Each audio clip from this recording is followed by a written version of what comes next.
What's up, everyone?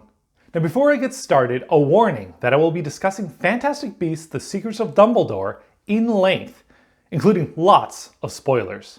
You have been warned. No spoilers, please. Oh man, the latest Wizarding World movie was recently released, and if there was ever a movie that perfectly fit its name, that movie would surely be, well, The Lion King. I mean, it's about a lion who becomes king. But also high on that list would surely be Fantastic Beasts: The Secrets of Dumbledore. We had lots of new Fantastic Beasts. We had Dumbledore pulling the strings in our ragtag group of protagonists. And boy oh boy were there lots of secrets. Bunty points out twice to Newt that nobody can know everything. But to me, I feel like Dumbledore being excluded from that statement feels like a given. Dumbledore planned each step, gave everyone their roles, and in the end, they came out on top. Except, secrets remain. By the end of the movie, there were 3 key areas where Newt and the audience remained in the dark. Today, I bring them to light. Dumbledore's got style. This first point may or may not have slipped by you, the audience, but it certainly slipped by the protagonists. And that was the fact that each task assigned to Dumbledore's special task force had one secret goal: to fail. That's right, Newt and Theseus were never expected to successfully convince the supreme mugwump, Anton Vogel, to change his mind on exonerating Grindelwald. Yusuf was never meant to be a successful spy, and Jacob and Lally were never meant to assassinate Grindelwald?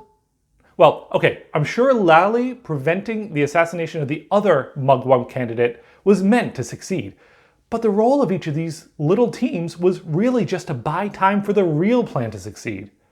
Dumbledore needed to make sure that Grindelwald was so preoccupied with what was happening right in front of him that he wouldn't set his third eye further into the future.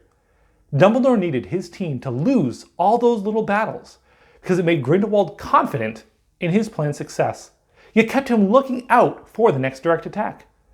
Dumbledore was also showing his pieces to Grindelwald, flaunting the list of people who Grindelwald should be watching out for, while all along hiding the unknown and often overlooked Bunty, who is the real key to stopping Grindelwald. Speaking of Bunty, this brings us to our second point. Leading into the climactic game of Keep Away, Dumbledore explains that in order to keep the real briefcase a surprise, each of the 5 characters would choose randomly from the copies laid out in front of them, so even they don't know who has the real briefcase. It appears that they happen to get very lucky, that the only person whose briefcase was not taken by Grindelwald's followers, that person being Bunty, would just so happen to be the one who picked up the real briefcase.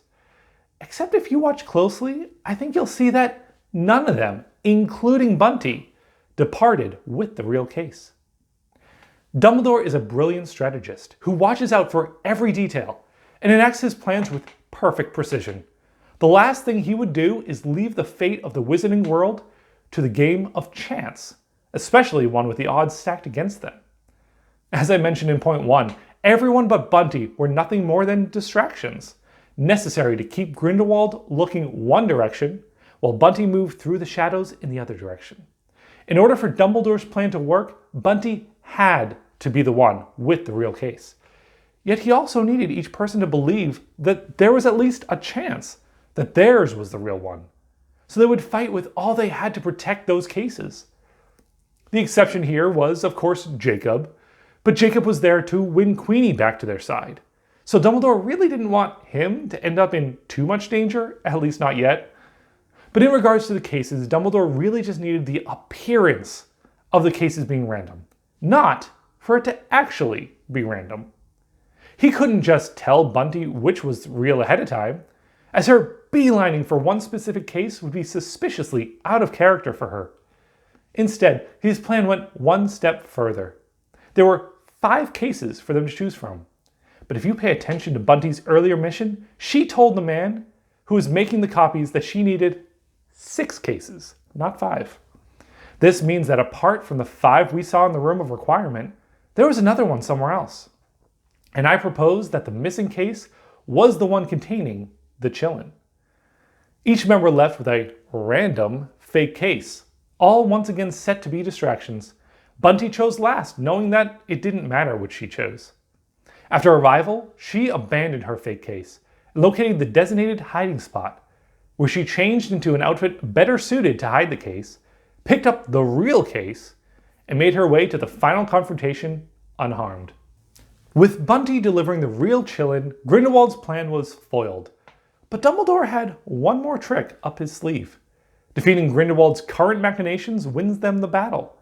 But Dumbledore knew he would eventually need to win the war. And to do that, he needed the Blood Pact to be broken. This brings us to secret number 3, Dumbledore's plan to break the unbreakable Blood Pact. When asked about it, Dumbledore responds that Grindelwald sought to kill, he sought to protect. Let's just call it fate. I think it was more than that. I think all along Dumbledore was testing the Blood Pact. The problem with the Blood Pact was just how vague it was. The pact said that they could not fight against each other, but exactly what actions constitute fighting one another?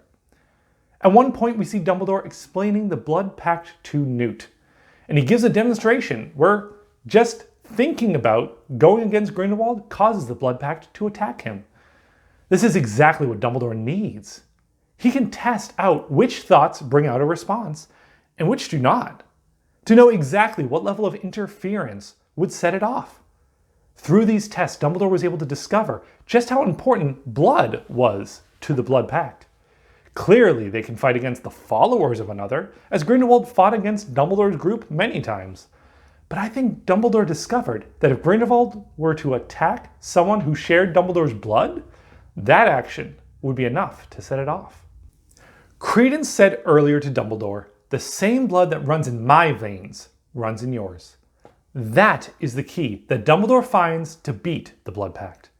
If Grindelwald were to attack Aberforth or Credence, he would be attacking Albus's bloodline, and the Blood Pact would turn on Grindelwald.